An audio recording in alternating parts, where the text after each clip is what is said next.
অবাধ্য হও, সবার মন জুগিয়ে চলার কোনো দায় নেই তোমার। এত সবার কথা ভাবতে ভাবতে নিজেকে খারাপ রাখা বন্ধ করো।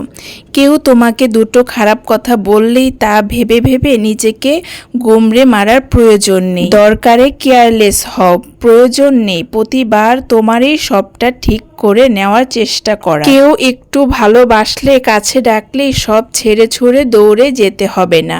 বুকে জমা সব কথা হাউমাউ করে বলে দিতে হবে না। বিশ্বাস করতে একটু সময় নাও।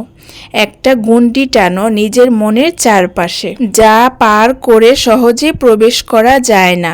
যেখানে কদর নেই সেখান থেকে উঠে এসো নীরবে। মিছে পিছু টান গুলে ঝেড়ে ফেলো। কিছু ছবি, কিছু মেসেজ মুছে ফেলো। উঠো, অনেকটা দেরি হয়ে গেছে। এবার একটু নিজের দিকে তাকানো অভ্যাস করো। নিজেকে নিজেই ভালো রাখতে হবে, কেউ দায় নেবে না। তাই নিজেকেই বলো ভালো থেকো, ভালো রেখো। আসলে এটাই বাস্তবতা। সুখ এবং শান্তি সর্বদাই আপেক্ষিক। কারো সব থেকেও সুখ জিনিসটা নেই, আবার কারো বাকি সব ঘাটতি থাকলেও সুখটা আছে। কেউ দুবেলা খাওয়ার জন্য সারাদিন হাঁটে, আবার কেউ খাবার হজম করার জন্য হাঁটে।